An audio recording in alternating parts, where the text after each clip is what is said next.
അസ്സലാമു അലൈക്കും വറഹ്മത്തുള്ളാഹി വബറകാതുഹു. ബിസ്മില്ലാഹിർ റഹ്മാനിർ റഹീം. അസ്സലാത്തു വസ്സലാമു അലാ റസൂലില്ലാഹിൽ അമീൻ വഅലാ ആലിഹി വഅസ്ഹാബിഹി അജ്മഈൻ അമ്മാ ബഅദ്. റബ്ബി ഇശ്റഹ് ലി സ്വദ്രി വയസ്സിർ ലി അംരി വഹ്ലുൽ ഉഖ്ദതം മിൻ ലിസാനി യഫ്ഖഹു ഖൗലി. മാഷാ അല്ലാഹ്, അൽഹംദുലില്ലാഹ്, നാം എല്ലാവരും ഒത്തുകൂടിയത് സൂറത്തുൽ ബഖറയുടെ തഫ്സീർ പഠിക്കാൻ വേണ്ടിയാണ്. അല്ലാഹു സുബ്ഹാനഹു വ തആല എല്ലാവരെയും റിവാർഡ് ചെയ്യട്ടെ. അതേപോലെ നമുക്ക് എല്ലാവർക്കും അറിയുന്നൊരു കാര്യമാണ് നബി സല്ലല്ലാഹു അലൈഹി വസല്ലം പറഞ്ഞതായിട്ടുള്ളത്, ഏതൊരു വീട്ടിലാണ് ഖുർആൻ പാരായണം ചെയ്യുന്നതും പഠിക്കുന്നതും മേഴ്സിയും സക്കീനയും, അതായത് സമാധാനവും റഹ്മത്തും ആ വീട്ടിലുണ്ടാകുമെന്നാണ് പറഞ്ഞത്. അതേപോലെ ഏഞ്ചൽസ്, മലായിക്കങ്ങൾ എന്താ ചെയ്യുന്നത്? അവർ താഴെ ഇറങ്ങിയിട്ട് ആ ഫുൾ ഗ്യാതറിങ്ങിൽ അവരുടെ വിങ്സ്, അവരുടെ ചിറകുകൾ അവർ വിടർത്തുമെന്നാണ്. ഇൻഷാ അല്ലാഹ് അങ്ങനെയുള്ളൊരു ഗ്യാതറിങ് തന്നെ നമുക്ക് ഈ ക്ലാസ്സിലൂടെ അള്ളാഹു എത്തിച്ചു തരട്ടെ. ആമീൻ.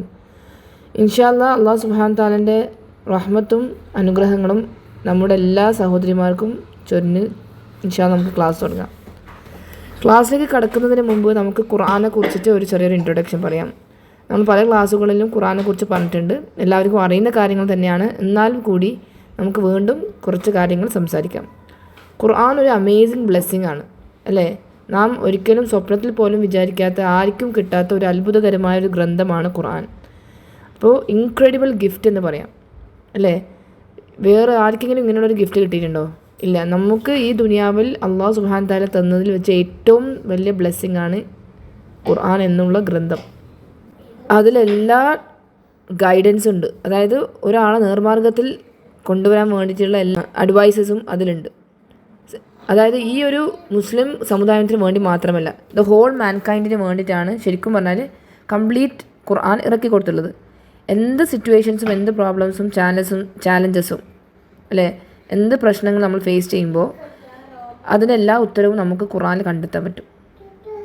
നമ്മുടെ ഫാമിലിയിലായിക്കോട്ടെ, നമ്മൾ സ്വയം ഇൻഡിവിജ്വൽ, നമ്മൾ സെൽഫായിട്ട് എന്തെങ്കിലും ഒരു പ്രശ്നത്തിൽ ഇൻവോൾവ് ആയി, അല്ലെങ്കിൽ നമ്മുടെ കുടുംബങ്ങൾ തമ്മിൽ പ്രശ്നങ്ങളായി, അതേപോലെ കമ്മ്യൂണിറ്റീസ് തമ്മിൽ, എന്തൊരു കാര്യത്തിലും ഒരു ഉമ്മ എന്ന നിലയിൽ അള്ളാഹു സുബ്ഹാനഹു വ തആലയുടെ വാക്കുകൾ വളരെ നമുക്ക് പ്രചോദനം നൽകുന്നതാണ്. എല്ലാ സൊല്യൂഷൻസും ഖുർആനിലുണ്ട്. Whatever situation you face, അതാണ് എനിക്ക് പറയാനുള്ളത്. എല്ലാത്തിൻ്റെയും സൊല്യൂഷൻ ഖുർആനിൽ മാത്രമാണ്. ഖുർആൻ എന്ന ഗ്രന്ഥം ഇറക്കി കൊടുത്തത് ഈ ഒരു ഉമ്മത്തികൾക്ക് മാത്രമാണ്. അതായത് നബി സല്ലല്ലാഹു അലൈഹി വസല്ലമിൻ്റെ സമുദായം, നമ്മളെല്ലാവരും നബി സല്ലല്ലാഹു അലൈഹി വസല്ലം സമുദായമാണ്. നമുക്കാണ് ഈ ഒതൻറ്റിക് ആയിട്ടുള്ള, അതായത് ഒതൻറ്റിക് എന്ന് പറയുന്നത് സ്വഹീഹായിട്ടുള്ള ഈ അള്ളാഹുവിൻ്റെ കലാം എത്തിച്ച് തന്നിട്ടുള്ളത്. സോ നമ്മളിപ്പോൾ ഖുർആൻ്റെ ഡെഫിനിഷൻ എന്ന് പറയുമ്പോൾ എന്താണ്? അത് അള്ളാഹുവിൻ്റെ സ്പീച്ചാണ്, അല്ലേ? ഏത് നബിക്കാണ് ഇറക്കി കൊടുത്തത്? പ്രോഫറ്റ് മുഹമ്മദ് സല്ലല്ലാഹു അലൈഹി വസല്ലമിനാണ് ഇറക്കി കൊടുത്തിട്ടുള്ളത്. അതിൻ്റെ പാരായണം ഒരു ആരാധനയാണ്, അതിൻ്റെ വാക്കുകൾ അതിശയമാണ്.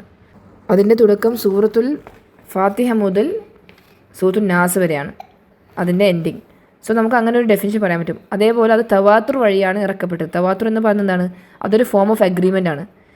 അള്ളാഹു സുബ്ഹാനഹു വ തആല വാക്കുകൾ ജിബ്രീൽ അലൈഹിസ്സലാം മുഖേന നബി സല്ലല്ലാഹു അലൈഹി വസല്ലമിനെ ആദ്യമായിട്ട് എത്തിച്ചു കൊടുക്കുന്നതും നബി സല്ലല്ലാഹു അലൈഹി വസല്ലം അത് പാരായണം ചെയ്ത് പഠിക്കുന്നതും അതേപോലെ അത് മറ്റുള്ള സഹാബാക്കൾക്ക് എത്തിച്ചു കൊടുക്കുന്നതും പിന്നീട് ഓരോ ജനറേഷൻസ് വഴി നമ്മിൽ എത്തുന്ന ആ ഒരു അഗ്രിമെൻറ്റിനാണ് തവാത്തുർ എന്ന് പറയുന്നത്. സോ ഖുർആൻ എന്നുള്ളത് ഒരു മുത്തവാത്തിർ റിപ്പോർട്ട് എന്ന് പറയും. മനസ്സിലായോ?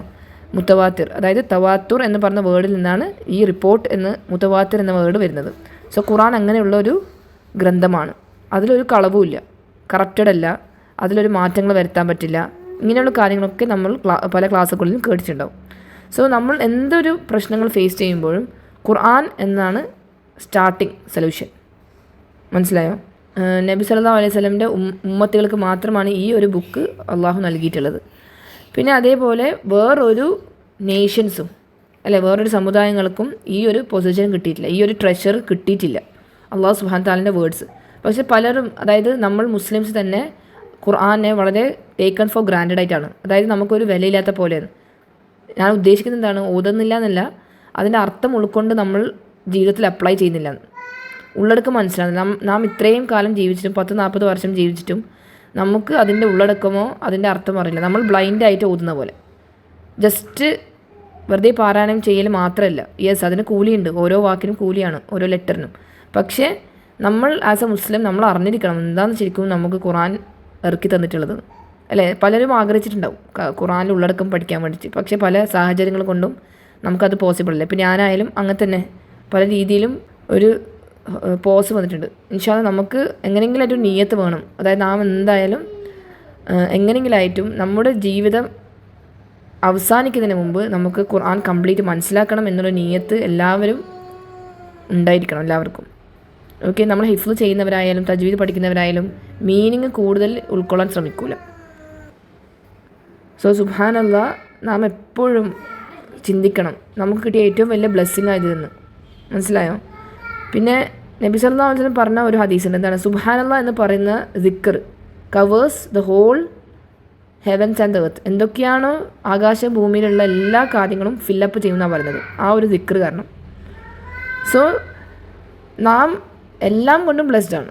ഖുർആൻ മാത്രമല്ല, നമുക്ക് നബി സല്ലല്ലാഹു അലൈഹി വസല്ലമയുടെ ഹദീസിൽ ഇറങ്ങിയ ദിക്റുകൾ, അതേപോലെ നമ്മൾ അള്ളാഹുവിനെ അനുസ്മരിക്കുന്നത്, അതായത് we are remembering Allah whatever it is, നമുക്ക് അത് എപ്പോഴും ബെനിഫിഷ്യൽ ആയിരിക്കും എല്ലാ കാര്യത്തിലും. കാരണം ജീവിതശൈലി മൊത്തം നമുക്ക് പഠിപ്പിച്ചു തന്നിട്ടുണ്ട് ഖുർആൻ, സുന്നത്തിലാണെങ്കിൽ, അല്ലേ? നിങ്ങളൊരു സിറ്റുവേഷൻ ആലോചിക്കുക. നിങ്ങളുടെ ലൈഫിൽ നിങ്ങൾക്കൊരു പ്രോബ്ലം നിങ്ങൾ ഫേസ് ചെയ്തു എന്ന് വിചാരിക്കും. ഫൈനാൻഷ്യലി അതെന്തായിക്കോട്ടെ, ലോസ് ഓഫ് വെൽത്ത് ആയിരിക്കും, നമ്മുടെ സമ്പത്ത് നഷ്ടപ്പെട്ടതായിരിക്കും, അല്ലെങ്കിൽ നമുക്ക് ലോസ് ഓഫ് ചൈൽഡ്, ഒരു കുട്ടിയെ, നമ്മുടെ സ്വന്തം കുട്ടികളെ നഷ്ടപ്പെട്ടതായിരിക്കും, അല്ലെങ്കിൽ ഒരു പാരൻറ്റ്, അല്ലെങ്കിൽ ഒരു ഡിസാസ്റ്റർ, നമുക്കൊരു വീടുണ്ടായിട്ടുണ്ടാവും. അപ്പോൾ എന്തെങ്കിലും ഡിസാസ്റ്റർ കൊണ്ട് ആ വീട് നശിച്ചു പോയി. അതായത് ദുനിയാവിൻ്റെ കാര്യമാണ് ഞാൻ ഉദ്ദേശിക്കുന്നത്. സോ നമ്മുടെ മനസ്സിൽ ഫസ്റ്റ് എന്താ ചിന്തിക്കുക? നമുക്കത് തിരിച്ച് വേണമായിരുന്നു, ആ ടൈമിൽ നമുക്ക് വാല്യൂ ഉണ്ടായിട്ടില്ല, അല്ലേ? അങ്ങനെ ഒരു ചിന്ത വരില്ലേ? വി നീഡ് ഇറ്റ് ബാക്ക്, ഇങ്ങനെയുള്ള ചിന്ത വരും. നമുക്കൊന്ന് ഒരു പ്രാവശ്യം അത് തൊട്ട് നോക്കാനും ഫീൽ ചെയ്യാനൊരു ആഗ്രഹം ഉണ്ടാവും. അതേപോലെ ഒരു പവർലെസ് കമ്മ്യൂണിറ്റി എന്ന് പറയുമ്പോൾ ചില ടൈം നമുക്ക് തോന്നും, എന്താണ്, നമുക്ക് തീരെ പവറില്ലാന്ന്. പല സമയത്തും പല രാജ്യങ്ങളിലും സ്ഥലങ്ങളിലും ഒരുപാട് മുസ്ലിംസിനെ കൊലപ്പെടുത്തുന്നതൊക്കെ കാണുമ്പോൾ നാം പല തവണ വിചാരിച്ചിട്ടില്ലേ, എന്തുകൊണ്ട് അള്ളാഹു സുബ്ഹാനഹു തആല നമുക്ക് മാത്രം ഇങ്ങനെ ഒരു വിധി, ഈ ലോകത്ത് മുസ്ലിംസിന് മാത്രം എന്തെങ്കിലും ഒരു വിധി വരുന്നത്, അല്ലെങ്കിൽ അള്ളാഹു എന്താണ് ശിക്ഷ നൽകാത്തത്, അല്ല? എന്തുകൊണ്ട് നമ്മൾ പവർലെസ് കമ്മ്യൂണിറ്റി ആയി? നാം ആഗ്രഹിച്ച് പോകുന്നില്ലേ നമുക്ക് പവർ വേണം, അല്ലേ? We wish we had strength and power to solve this as an ഉമ്മ. നമ്മളെല്ലാവരും ഉമ്മത്തികൾ ഒന്നിച്ച് കൂടിയിട്ട് നമുക്ക് ശക്തി വേണം എന്നൊക്കെ പലതവണ ഞാനായാലും അങ്ങനെ ചിന്തിച്ചിട്ടുണ്ട്, അല്ലേ? നമുക്ക് സൊസൈറ്റിനെ ഇൻഫ്ലുവൻസ് ചെയ്യാനുള്ള പവർ വേണമായിരുന്നു, ഇങ്ങനെയൊക്കെയുള്ള ചിന്ത. പക്ഷേ നിങ്ങളൊരു കാര്യം മനസ്സിലാക്കണം, ഞാൻ നേരത്തെ പറഞ്ഞ പോലെ സുബ്ഹാനല്ലാഹ് എന്ന് പറയുന്ന ദിക്ർ, ഈ ഒരു ദിക്ർ is better than everything that is on the earth എന്നാണ് പറയുന്നത്. ഈ ഒരു ദിക്ർ നിങ്ങൾ ചൊല്ലിയാൽ മതി, നിങ്ങളുടെ മനസ്സിലെ എല്ലാ വിഷമങ്ങളും, അതായത് ഒരുപാട് ദുആസ് ഉണ്ട് ഒതൻറ്റിക്കായിട്ടുള്ളത് നിങ്ങൾക്ക് വിഷമങ്ങൾ മാറുന്നത്, പക്ഷേ ഈ ഒരു വേർഡ്സ് പറയുമ്പോൾ തന്നെ അള്ളാഹു സുബ്ഹാനഹു തആല കംപ്ലീറ്റ് ഈ ആകാശം ഭൂമിയിലുള്ള കാര്യങ്ങൾ ഫിൽ ചെയ്യുന്നു എന്നല്ല പറയുന്നത്. സോ നിങ്ങൾ സമാധാനിക്കുക, ബിക്കോസ് എല്ലാം അതിൻ്റെ രീതിയിൽ പോകുന്നുണ്ട്. എന്തുകൊണ്ട് നമ്മൾ ഡിസ്ക്രിമിനേറ്റ് ആവുന്നു, എന്തുകൊണ്ട് നമ്മൾ വേറൊരു വർഗത്തെ പോലെ ആൾക്കാർ കാണുന്നു, ഇങ്ങനെയുള്ള ചിന്തകൾ മാറ്റുക, അല്ലേ? പല രാജ്യങ്ങളിലും പലതും സംഭവിക്കുന്നുണ്ട്, അല്ലേ? അള്ളാഹ് എന്തുകൊണ്ട് നമ്മളുടെ ദുആ കേട്ടില്ല, അല്ലേ? അള്ളാഹു സുബ്ഹാനഹു തആലയുടെ വേർഡ്സ് നമുക്കുണ്ട്, എന്തുകൊണ്ട് അള്ളാഹ് നമ്മളുടെ വാക്കുകൾ, നമ്മുടെ ദുആസ് കേട്ടിട്ടില്ല? ഇങ്ങനെയുള്ള ചിന്തിക്കുന്നത് നമുക്ക് നമ്മുടെ മനസ്സിനത് ഡാമേജാണ്, മനസ്സിലായോ? അതായത് നമ്മുടെ ഹൃദയത്തിന് അത് വീക്ക്നെസ് കൊണ്ടുവരും. സോ നിങ്ങൾക്ക് എന്ത് വിഷമങ്ങൾ ഉണ്ടെങ്കിലും നിങ്ങൾ ദിക്റിലേക്ക് ഏർപ്പെടാനാണ് പറഞ്ഞത്, അല്ലെങ്കിൽ ഖുർആൻ. ഒരു ചെറിയൊരു എക്സാമ്പിൾ മാത്രമാണ് സുബ്ഹാനല്ലാഹ് എന്ന് പറഞ്ഞ ദിക്ർ, പക്ഷെ അതിൽ ഒരുപാട് കാര്യങ്ങൾ അടങ്ങിയിരിക്കുന്നു എന്ന് നമുക്ക് മനസ്സിലാക്കാൻ പറ്റും.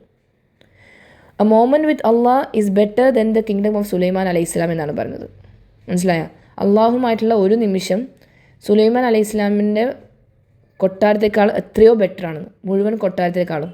സോ ജസ്റ്റ് ഇമാജിൻ, എന്താണത്? നമ്മൾ കൂടുതലും ആ കൊട്ടാരം എന്ന് പറയുന്നത് എന്താണ്? ശരിക്കും ദുനിയാവിൻ്റെ കാര്യമാണ്, അല്ലെ? മെറ്റീരിയൽ തിങ്സാണ്. നമ്മൾ കൂടുതലും പവർ, വെൽത്ത്, പിന്നെ സ്വത്ത്, ആഡംബര ജീവിതം, നമ്മുടെ സ്റ്റാറ്റസ് ഈ ദുനിയാവിൽ, പിന്നെ ഇങ്ങനെയുള്ള കാര്യം, നമ്മളെ മക്കളെ കുറിച്ച് കൂടുതൽ ചിന്ത, ഇങ്ങനെയൊക്കെ നമ്മൾ ചിന്തിക്കും, അല്ല? അത് മനുഷ്യന്മാരുടെ സ്വഭാവമാണ്, അത് അങ്ങനെയാണ് അവരുടെ നേച്ചർ. പക്ഷെ നിങ്ങൾ ഒരു മോമെൻറ്റ് അള്ളാഹുമായിട്ട് കണക്ട് ചെയ്ത് നോക്ക്. ജസ്റ്റ് ഒരു 10 മിനിറ്റ്, ഒരു 15 മിനിറ്റ് ഒറ്റയ്ക്ക് സൈലൻ്റ് ആയിട്ട് ഇരുന്നിട്ട് ഒരു മോമെൻറ്റ് അള്ളാഹു സുബ്ഹാനഹു തആലയിൽ കണക്ട് ചെയ്ത് നോക്കുമ്പോൾ നമുക്ക് പീസ് ഉണ്ടാവും, സമാധാനം എന്ന് പറയും, സിൻസിയറായിട്ട് നിങ്ങളത് ചെയ്യുമ്പോൾ, ഇഖ്ലാസോടുകൂടി ചെയ്യുമ്പോൾ നിങ്ങൾക്ക് ഓട്ടോമാറ്റിക്കലി നിങ്ങളെ കണ്ണുനീർ വരും, ടിയേഴ്സ് വിൽ ബി ഫ്ലോയിങ് എന്നാണ് പറയുന്നത്. മനസ്സിലായോ? സോ നമ്മൾ സിൻസിയറായിട്ട് ദുആ ചെയ്യുമ്പോഴും എന്തായിക്കോട്ടെ, ദുനിയാവിൻ്റെ കാര്യത്തിൽ ആയിക്കോട്ടെ, പിന്നെ ആഖിറത്തിൻ്റെ കാര്യത്തിലായിക്കോട്ടെ, നമ്മൾ എന്തൊരു ദുആവും നമ്മൾ സിൻസിയറായിട്ട് ചെയ്യുമ്പോൾ ഓട്ടോമാറ്റിക്കലി നമ്മളെ കണ്ണിൽ നിന്ന് വെള്ളം വരും. അങ്ങനെയാണ് അല്ലേ? നമ്മൾ പ്ലീസ് എന്ന് പറഞ്ഞ് ബെഗ് ചെയ്ത് കരയൂലേ? ചെറിയ മക്കൾ കരയും മുട്ടായിക്ക് വേണ്ടിയിട്ട്. സോ ആ ടൈമിൽ തന്നെ അവർ കരയുമ്പോൾ നമുക്കൊരു സങ്കടം തോന്നും. അപ്പോൾ നമ്മളത് കൊടുക്കും അല്ലേ? അധികവും പാരൻസിൻ്റെ മനസ്സങ്ങനെയാണ്. അപ്പോൾ ജസ്റ്റ് ഇമാജിൻ, നമ്മുടെ റബ്ബ് നമ്മൾ കരഞ്ഞ് പ്രാർത്ഥിക്കുമ്പോൾ തീർച്ചയായും തരാതിരിക്കില്ല. എന്ത് വിഷമങ്ങളുണ്ടെങ്കിലും ദിക്റിൽ ഏർപ്പെടാനാണ് പറഞ്ഞത്. So this is much better than the kingdom of Sulaiman അലൈഹി ഇസ്ലാം. സുലൈമാൻ അലൈഹി ഇസ്ലാം എന്ന നബിയുടെ കൊട്ടാരത്തെക്കാളും എത്രയോ ബെറ്ററാണ്. അതുപോലെ വേറൊരു ഹിസ്റ്ററിയിലെ ചരിത്രം നോക്കിയിട്ടുണ്ടെങ്കിൽ ഇബ്നു തൈമിയ റഹിമല്ലാഹു അൻഹു, അദ്ദേഹം ഒരു സ്കോളറാണ്. ഒരുപാട് ഖുർആൻ്റെയും അതേപോലെ ഗ്രന്ഥങ്ങളും എഴുതിയിട്ടുള്ള ഒരു നല്ലൊരു പണ്ഡിതനാണ്. അദ്ദേഹത്തിൻ്റെ കാലഘട്ടത്ത് അദ്ദേഹത്തിന് ഭയങ്കര ഇൻഫ്ലുവൻസ് ആയിരുന്നു പോലും. അതായത് അവരുടെ ആ കാലഘട്ടത്ത് അദ്ദേഹം പറയുന്ന പോലെയാണ് കാര്യങ്ങൾ നടക്കുന്നത് എന്നാണ് പറയുന്നത്. So many people were plotting against him. അതായത് അദ്ദേഹത്തിൻ്റെ എതിരെ കുറേ ആൾക്കാർ പ്ലാൻ ചെയ്യുന്നുണ്ടായിരുന്നു, കൊലപ്പെടുത്താനും അദ്ദേഹത്തിൻ്റെ പവർ ഇല്ലാതാക്കാനും ഒക്കെ. മനസ്സിലായോ? സോ ആ ടൈം അവിടെ ഒരു രാജാവ്, ഒരു ചീഫ് ഉണ്ടായിരുന്നു എന്നാണ് പറയുന്നത്. സോ ഈ അമീറിനോട്, അതായത് രാജാവ്, ഗവർണർ എന്ന് പറയും, ആ അമീറിനോട് ആളുകൾ പറയും, അദ്ദേഹത്തിൻ്റെ ആളുകൾ പറയും, Ibn Taymiyyah is plotting over your kingdom. അതായത് നിങ്ങളുടെ കൊട്ടാരത്തിനെ പ്ലോട്ട് ചെയ്യുന്നത് ഇബ്നു തൈമിയ റഹിമഹുല്ലാഹു അൻഹു, അദ്ദേഹം നിങ്ങളുടെ സ്വത്ത് എടുക്കാനും നിങ്ങളുടെ രാജ്യം, അതായത് ആ ഭാഗത്തുള്ള സ്ഥലം കയ്യിലാക്കാനും നോക്കുന്നുണ്ട്.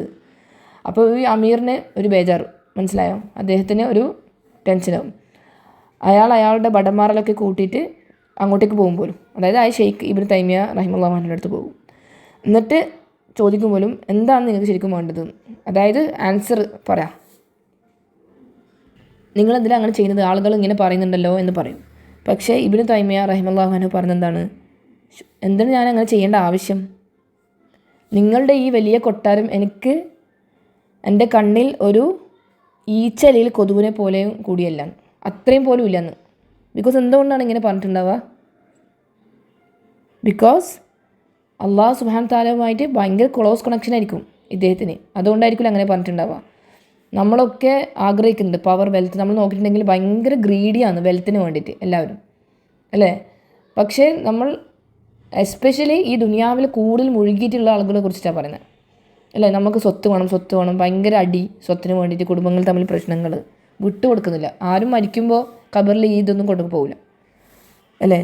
സോ ഇദ്ദേഹം പറഞ്ഞതാണ്, ഒരു ഈച്ചൻ്റെ ഒരു കൊതുവിൻ്റെ ഒരു വാല്യൂ പോലും എനിക്ക് നിങ്ങളുടെ കൊട്ടാരത്തിൽ കിട്ടാനില്ല. മനസ്സിലാവും? Why would I do that? So ഇങ്ങനെയുള്ള ആളുകളാണ് ശരിക്കും ഖുർആൻ്റെ വില മനസ്സിലാക്കിയത്. അതാണ് എനിക്ക് പറയാനുള്ളത്. അല്ല, ഇങ്ങനെയുള്ള നമ്മൾ ചില പണ്ഡിതന്മാരുടെ ചരിത്രങ്ങൾ വായിക്കണം, അല്ലേ? നല്ല ഇമാംമാരുടെ ചരിത്രങ്ങൾ വായിക്കുമ്പോഴാണ് നമുക്ക് കൂടുതൽ ഇൻസ്പിറേഷൻ വരുന്നത്. നബി സല്ലല്ലാഹു അലൈഹി വസല്ലമയുടെ കഥകൾ, സീർ ഓഫ് ദ പ്രോഫിറ്റ്, ഇതൊക്കെ വായിക്കുമ്പോൾ നമുക്ക് കൂടുതൽ അറ്റാച്ച്മെൻറ്റ് വരും, അല്ലേ? അല്ലെങ്കിൽ നമ്മളിതൊന്നും വായിച്ചിട്ടില്ലെങ്കിലും ഇമാംമാരെ കുറിച്ചിട്ടും അതേപോലെ പണ്ഡിതന്മാരെ കുറിച്ചിട്ടൊന്നും അവരുടെ ചരിത്രങ്ങളൊന്നും വായിച്ചിട്ടില്ലെങ്കിൽ നമുക്ക് ലോസാണ്. നമുക്കറിയില്ല എന്താണ് അതിൻ്റെ വാല്യൂ എന്ന്. ഇങ്ങനെയുള്ള അവരുടെ ഓരോ വർത്തമാനങ്ങൾ അല്ലെങ്കിൽ അവരുടെ ഹദീസുകൾ, നബി സല്ലല്ലാഹു അലൈഹി വസല്ലമയുടെ ചരിത്രം, ഇങ്ങനെയൊക്കെ നമ്മൾ അറിയുമ്പോഴാണ് ഖുർആൻ്റെ വിലയും നമുക്കും കൂടിയും മനസ്സിലാവുക. ഇങ്ങനെയുള്ള ആളുകളാണ് ഖുർആൻ്റെ ശരിക്കുള്ള ഹക്ക് മനസ്സിലാക്കിയവർ. ഈ ദുനിയാവിൽ നിന്ന് അവർ വിജയിച്ചവരാണ്. അടുത്ത ക്ലാസ്സിൽ ബാക്കി കാര്യങ്ങൾ പറയാം. ജസാക്കുമുല്ലാഹു ഖൈറൻ. അസ്സലാമു അലൈക്കും വറഹ്മത്തുള്ളാഹി.